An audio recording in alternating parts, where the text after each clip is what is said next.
Сайн уу хүүхдүүдээ. За өнөөдөр хэдүүлээ хамтдаа маш ухаалаг, зоригтой банхар нохойг хийх нэ. За хэдүүлээ хар өнгөнөөсөө бага зэргийг гаргаад үүн дээрээсээ хар өнгөнөөсөө арай том бор өнгийг гаргалаа. За энэ хоёроо хооронд нь холихоор нэлээд тийм бараан бор өнгө гарч ирнэ. За ингээд маш сайн холиод нэг өнгө болгосныхаа дараа толгой хийх өнгөө тастаад авъя. За үлдсэн хэсгээ хэдүүлээ уутандаа игээд таглана. За толгойгоо хэдүүлээ гой бөөрийг хийлээд бага зэргийн дөрвөлжлээд дээд хэсэг маань арай өргөн, доод хэсэг маань арай нарийссан байгаа. За үүн дээрээсээ хэдүүлээ нүднийхээ хонхорхоо гаргаад өгсөн байгаа. За одоо хэдүүлээ жижигхэн хар дээр одоо арай том шарыг холиод өгье. За энэ өнгөөр хэдүүлээ нохооныхоо цайралтыг нь хийн. За дахиад дээрэс нь цагаан өнгө нэмээд өглөө.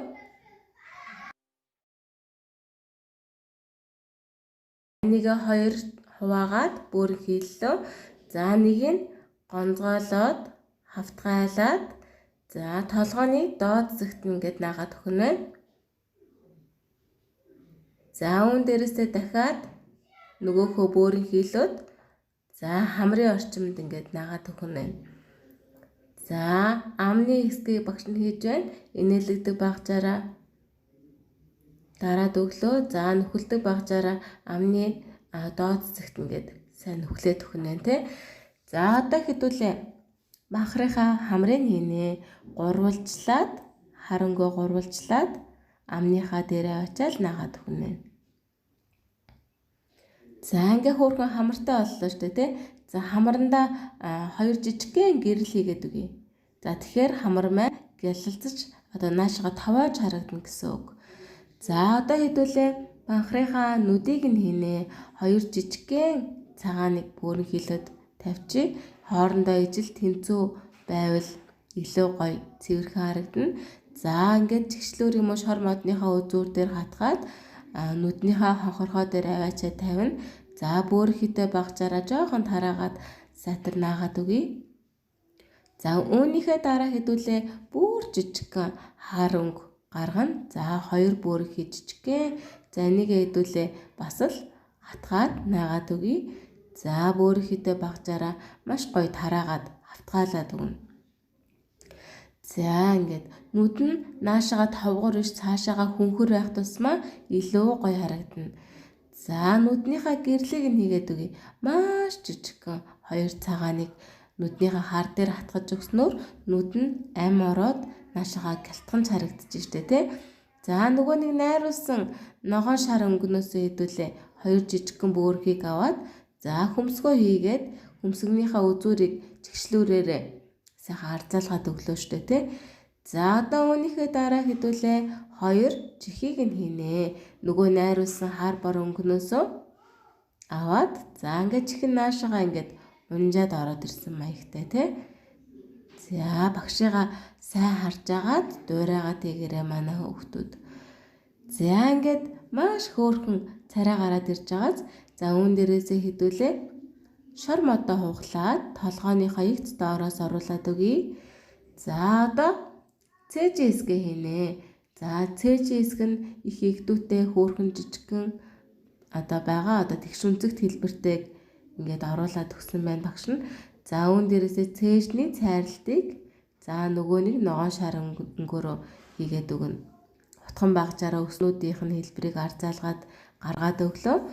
За одоо хэдүүлээ суураа бэлтнэ. За багш нь ийм ногоон суурин дээр хий гэж бодлоо.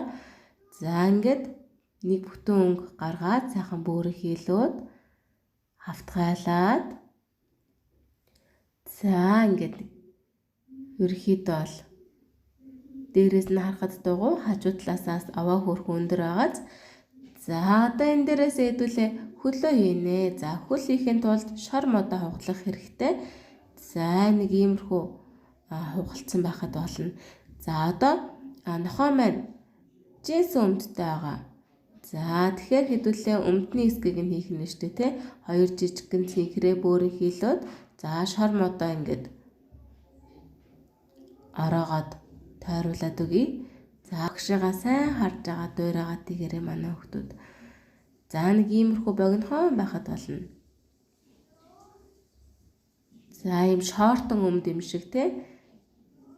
За өмдний доотлын хэсгийг багш нь утхан багжаараа гоё төсөлт хийгээд өгч байна. За одоо хэдүүлээ дахиад нөгөө хар бор өнгөнөөс 2 жижигхэн бөөр хий.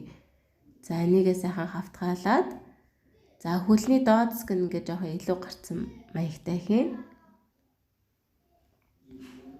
За тойруулаад за биерүүгээ одоо маш болгоомжтой зөөлхөн оруулаад өгнө. Огтхонч хүчилж болохгүй. За ингээд хийцэн бол одоо хэдүүлээ өмднийхаа дээд хэсгийг хийнэ. Цэнхэр өнгөө гонцгоолоод хавтгаалаад за ингээд урдаас нь ахуулаад хойш нь тойруулаад нагаад өгье. За энэ багжаараа энэ салтааны хэсгийг хэдүүлээ сайхан сунгаад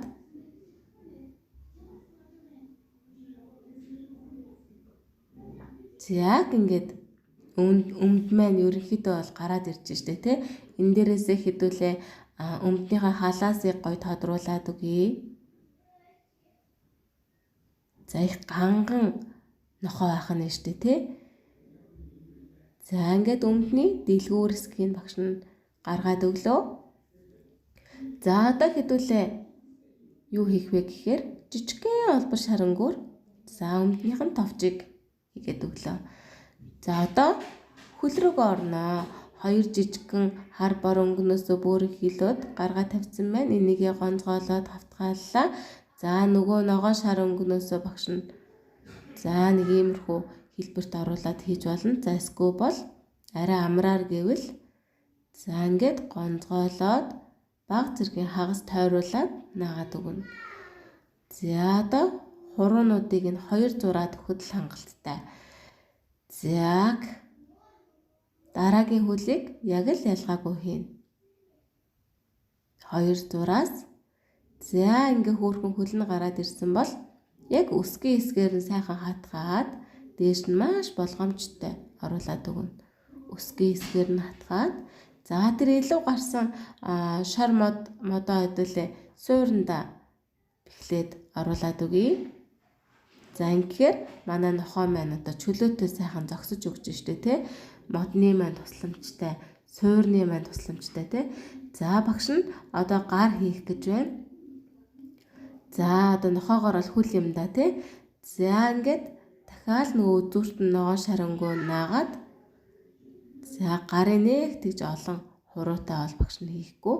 Ерөнхийдөө юм бэлэн өмссөн маягтай юм шиг харагдахаар тий. За гараа ингээд ташаанд автсан байна шүү дээ тий. Ингээд банхар нохоо маань бэлэн болчихлоо шүү дээ тий. Багшигаа харж байгаад дагаа тэгээрээ. Бүгдээрэнд нь амжилт хүсье. Баярлалаа.